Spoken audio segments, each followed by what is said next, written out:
Mexico 1519, Uganda 1892, Germany 1945. 3 continents, 3 centuries, 1 story in common. Picture a vast city overrun with corpses, another one consumed by hatred and violence, and camps filled with living skeletons. These were battlegrounds where civilizations collided, each a beautiful place that bore witness to unimaginable horrors. Today, in A Day in History, we explore some of the worst things military personnel have come across. We'll uncover stories of betrayal, rage, vengeance, and sorrow. Stories that the people who lived through them would never forget. Just as these stories reveal the darker sides of history, our digital lives can also be subject to exploitation and danger. That's why we're grateful to NordVPN, the sponsor of this video, who encrypts your internet connection, shielding your data from prying eyes. The fact is, your online activity can be tracked, and your personal information can be stolen.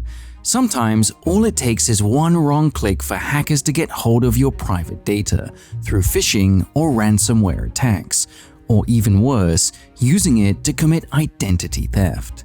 NordVPN makes sure that whether you're browsing at home or using public Wi-Fi, your information remains private.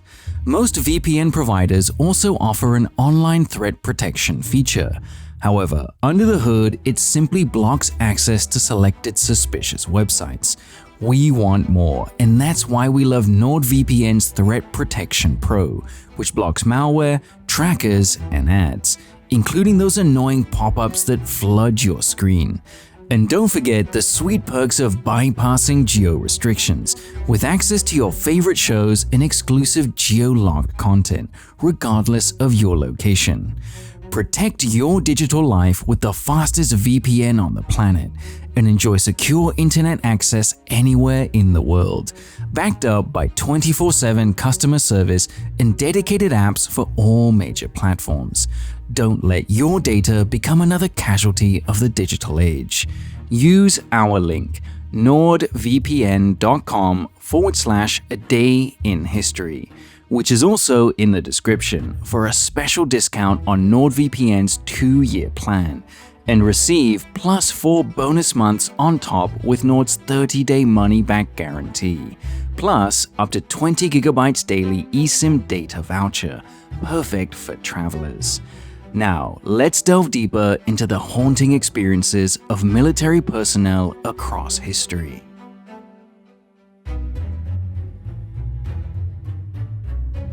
It was a sunny morning on November 2nd, 1519. As the Spanish Expeditionary Force under Conquistador Hernán Cortés was marching towards the capital of the Aztec Empire, they could not expect that they were about to establish first contact between 2 of the world's largest empires, face one of the world's biggest cities, and soon completely obliterate it. Tenochtitlan was an immense wonder. A city built on water, it was by far the largest city in the Americas. Its 108 districts housed a population of some 225,000, bigger than those of Paris and London combined. The largest city of which the Spaniards could boast was Sybil, with 70,000 inhabitants. The architecture had nothing to envy from the European best standards. Advancing now to Tenochtitlan's center, the newly arrived visitors were looking astounded. The complex of causeways connecting the city to the mainland was an impressive feat of engineering. So too was a 16-kilometer dike that they had erected to prevent flooding. At the city's outskirts, the Spaniards admired the agricultural innovations, such as the chinampas, the irrigated floating gardens that ensured year-round produce for Tenochtitlan's population. The city could also boast of its citywide network of latrines and the organized collection of waste and refuse, which constituted a sanitation system far superior to anything in Europe until the end of the 18th century. Finally, at the end of the causeway along which the Spaniards tramped, they would eventually find themselves in a huge plaza, the city's administrative and cultural heart, holding no fewer than 78 civic buildings, temples, and palaces. But despite the wonderful setting, the meeting of the Spaniards with the Aztecs has until that point gone very badly. Just 2 weeks earlier, the small Spanish army slaughtered 6,000 unarmed people in one of the most sacred religious centers in pre-colonial Mesoamerica, Cholula. It was a tragic event that forced the Aztec Emperor Montezuma II to recognize the Spaniards and invite them to his capital. To his astonishment, just after some days of enjoying his hospitality, Cortez entered his palace and kidnapped him in what was and has since been one of the most audacious coups in world history. Now in sudden control of an entire city, the capital of a mighty empire, the few well-armed Spaniards concentrated on making themselves rich with the Aztec gold. In April 1520, Cortez was forced to leave the city to settle some business with his superiors, but he soon returned to the city with an even greater army than before. But as he was ready to showcase his amazing conquest to his new troops, he realized that something terrible had happened during his absence. Instead of encountering Mexican crowds dazzled by the glitter of Spanish steel, astonished by the clattering hooves of Spanish cavalry, and cheering at his glorious parade, Cortez passed along a causeway deserted and silent. On one empty street, the Spaniards stopped to ponder a Mexican corpse swinging from an improvised gallows. Even the soldiers he left behind were nowhere to be found. It was a shocking sight, the complete opposite of what he had come across during his first visit. What had preceded was even more shocking. During an Aztec festivity, the Spanish army had, for unclear reasons, slaughtered 3,000 people, including almost all the Aztec noblemen, inside the Great Temple and around the Central Plaza. In retaliation, the Aztecs of the city were now besieging the palace. Cortez's plan to secretly evacuate the city until the situation was calmed led to an even greater disaster, as the conflict was escalating. In the night from 30th of June to the 1st of July, in what became known as the Night of Sorrows, the fleeing Spaniards, stealing provocatively large amounts of valuables, were spotted and attacked by the entire population of Tenochtitlan. It was an immense defeat for the Spaniards, who lost half of their army. But it was also the beginning of the end for the Aztec Empire. The ensuing all-scale war resulted in their utter defeat after the successful siege of Tenochtitlan next summer. In the meantime, a terrible case of smallpox had hit the city, killing thousands. While Tenochtitlan was finally conquered, it was no longer the glorious metropolis the conquistadors had encountered only 2 years earlier. It had become a wasteland of ruins littered with the debris of war. It was impossible to walk without stepping on the heads and bodies of dead Aztecs. The minimum contemporary estimate was that 100,000 Mexicans died during the 3-month siege. Aztec sources suggested that 240,000 was the true total, 2,400 for each of the Spaniards slain. A Spanish chronicler recorded that when the end finally came, 40,000 inhabitants drowned themselves, choking the canals with corpses. From a mighty capital, Tenochtitlan has become a platform of rubble, probably the saddest sight any of the Spanish troops has ever come across during their adventurous lives.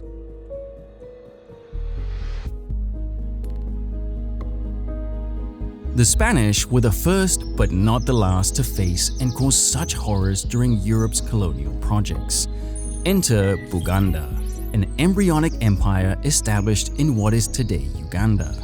In the 1860s, when the kingdom first came into contact with the Europeans, it ruled a region of around 2 million people. Its capital, Kampala, which is still the capital city of today's Uganda, had a population of 77,000, making it the largest agglomeration in interior Africa. According to the first British, the place was a paradise, like an ever-English summer. In 1884, Mwanga became the Kabaka, or king, of Uganda. It was exactly at the time when the European powers decided in Berlin to split Africa among them. At the time, there were already 2 Christian missionary societies active in Kampala, a Protestant from the United Kingdom and a Catholic from the Pope. They arrived at a time when a lucrative trade controlled by the Arabs was taking place between the kingdom and the east coast of Africa. The Arabs did not see the influence of the Christians on the court with a positive eye, and rumors were spreading in the population about the Europeans who had come to eat the king's land. Then, in 1885, the Kabaka ordered the execution of some esteemed members of the Christian missions, including, in October 1885, James Hannington, the first bishop of East Africa. Widespread persecution of Christians followed, which in 1888 escalated into a civil war between the different religious groups and the Kabaka who tried to get rid of them. At first, Mwanga lost and was forced to a nearby Catholic post, while his brother ascended to the throne. But he negotiated with the British and was reinstalled on his throne after making concessions to them. Later, he was also baptized Christian. But the situation remained tense and could explode any minute. It was at that time that a British explorer, officer of the Imperial British East Africa Company, and military administrator Frederick Lugard arrived with a small force and a Maxim gun, the newly invented machine gun that had never been seen in the region. Lugard had a single mission: to establish the British influence in the region against the German threat from Zanzibar in the east, and the French threat that came from its relations with the converted Catholic population of Kampala. The Arab threat from the north, although at that moment neutralized, was also existent. Lugard first took care of Mwanga by forcing him to sign a humiliating treaty conceding to the British extensive rights in his kingdom. Then he tried to pacify the 2 opposing factions, the Francophile Catholics and the Anglophile Protestants, by taking a neutral position. This, however, had the opposite effect, as he got estranged from both and there was nobody he could trust. In 1891, an open civil war was imminent, and something had to be done. Lugard managed to postpone the conflict for some months, as he united the 2 communities in fighting some Muslims that reappeared in the north. But that was only temporary. He returned to Kampala after 8 months of campaigning, finding the situation even worse than he left it. The moment of truth had arrived, and the escalation happened quickly. On January 22, 1892, on Lugard's 34th birthday, one of the Protestant chiefs rushed up to him in a state of hysteria. One of the Catholics murdered a Protestant. Lugard immediately went to meet Mwanga to demand an explanation. He was kept waiting for half an hour, sitting outside the audience chamber in the hot sun as though he was a beggar. He was not in the best of tempers when he was finally shown into the king's presence. He found only the chiefs of the Catholics, who were in high spirits, giggling and laughing. Obviously, they had come to some sort of arrangement with the king. Lugard demanded justice, but Mwanga's defiance and the Catholics' provocations pushed the conflict toward war. When Lugard began arming the Protestants, preparing for the now inevitable battle, Kampala was a much different city than the once prosperous capital of a strong kingdom. Divided between religious factions, with a corrupt but powerless king, a bankrupt British administration that could only force its will through machine guns, and 3 empires ready to devour each other over the bodies of the Bugandans. On January 24, 1892, the battle in the once peaceful capital commenced, with the Mengo Hill, the hill where the king's palace was located, being at the center of the ruthless confrontation. The Maxim gun eventually won the day, and the British were victorious. A week after that, on January 30th, the British forces chased Mwanga, who had fled with some Catholics on a nearby island, and slaughtered them. According to witnesses, 3,000 to 4,000 died on the spot, many drowning in the river. The French ambassador in London reported that 50,000 Catholics had been sold into slavery, while 1 cathedral, 60 chapels, and 12 schools were destroyed. Even if the numbers were an exaggeration, this week of chaos, conflict, and murder has surely been the most shocking week the British soldiers and their allies have witnessed in their lives.